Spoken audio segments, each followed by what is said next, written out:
এটা ভাল খবৰ আগবঢ়োৱা হৈছে এনিটাইম 24 দৰ্শকৰ বাবে। লোকসেৱা আয়োগৰ সৰ্বভাৰতীয় পৰীক্ষাত পুনৰ উজলিল নগাঁৱৰ ভাস্বত শইকীয়া। যোৱাকালি ঘোষিত UPSC পৰীক্ষাৰ ফলাফলত 476 সংখ্যক স্থান লাভ কৰি নগাঁৱৰ লগতে অসমলৈ গৌৰৱ কঢ়িয়াই আনিবলৈ সক্ষম নগাঁৱৰ সুসন্তান ভাস্বত।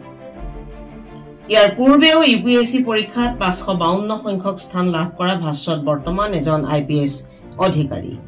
পূৰ্বতে লোকসেৱা আয়োগৰ IFS পৰীক্ষাটো সুখ্যাতিৰে উত্তীৰ্ণ হোৱা ভাস্বত শইকীয়াই নগাঁও চৰকাৰী বালক উচ্চতৰ মাধ্যমিক বিদ্যালয়ৰ পৰা ৰাজ্যৰ ভিতৰতে 10ম স্থান লাভ কৰি 2012 বৰ্ষৰ হাইস্কুল শিক্ষান্ত পৰীক্ষাত উত্তীৰ্ণ হৈছিল।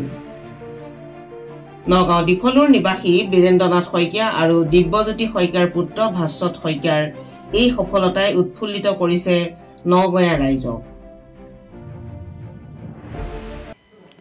যোৱাবাৰতকৈ অলপমান ভাল হৈছে, খালি IS পাবলৈ চাগে এতিয়া অকণমান থাকি গ'ল। চ' আকৌ এবাৰ চাগে এটেম্প্ট এটা দিম।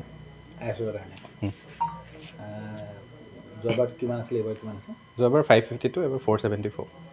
474? আপুনি কি আশা কৰিছে আকৌ দিব মানে? মানে যদি এতিয়াতো দিবলগীয়া হ'লেতো দিম আৰু এল'কেশ্যনটোত অলপ দেৰিকৈ হ'ব, তাৰ আগতে চাগে। হয়। কি ক'ব বিচাৰে আজি?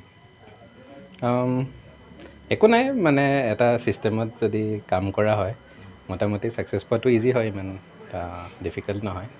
চ' কোনোবাই যদি UPSC দিব মন কৰিছে মানে তেতিয়াহ'লে এক্সামটো মানে এপ্ৰ'চেবল হয়, ক্ৰেক কৰিব পৰা হয়। সেইটো কাৰণে মই দিবলৈ আহ্বান কৰিম। যোৱাবাৰ যিটো আপুনি ৰেংক পাইছিল, এতিয়া ট্ৰেইনিং অৱস্থাতে আছেনে নাই? হয়, মই IPSত জইন কৰিলোঁ। এতিয়া এক্সট্ৰা অৰ্ডিনেৰী লিভ বুলি কয়, এবছৰৰ লিভত আছোঁ। তাৰপিছত আকৌ চাগে যাব লাগিব জইন কৰিবলৈ। এইবাৰ এতিয়া কোনটো, এইবাৰতো আপুনি মানে জইন কৰিব নে আগৰ দুটা থাকিব? এইবাৰতোতো মই অকল IS দিয়া আছিলে প্ৰিফাৰেঞ্চত।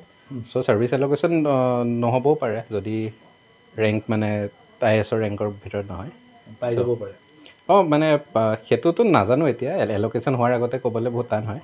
খালি পুৰণা ট্ৰেণ্ড মতে চালেতো পোৱাৰ চান্সেছ কম আছে। আৰু এতিয়াও মই মানে ভবা নাই দিওঁ নে নিদিওঁ মানে নেক্সট এটেম্পটো। চ' চাই লওঁ, যদি এইকেইদিনৰ ভিতৰতে মন বনোৱা হয় আকৌ দিবলৈ, খালি দি দিম আৰু। মনটো বান্ধি আছে? মানে নাই, আজিতো একো ভবা নাই, আজিতো ঠিকে আছে বাৰু। তেনেকুৱা আছিলে আগতে, এতিয়া আকৌ ৰিজাল্টৰ পিছত আকৌ ভাবিব লাগিব, কাৰণ প্ৰিপেয়াৰ কৰিলে এটা ফেটিক এটাও আহে এটা সময়ত। এতিয়াতো আপোনাৰ এইটো 3rd এটেম্প্ট আছিলে। তাৰপিছত এতিয়া চাওঁ, যদি মানে ভিতৰৰ পৰা যদি আহে ইচ্ছা শক্তিটো তেতিয়াহ'লে কৰিম আকৌ প্ৰিপেয়াৰেশ্যন। ঠিক আছে। নগাঁৱৰ পৰা নিতুল দাসৰ ৰিপৰ্ট, এনিটাইম 24।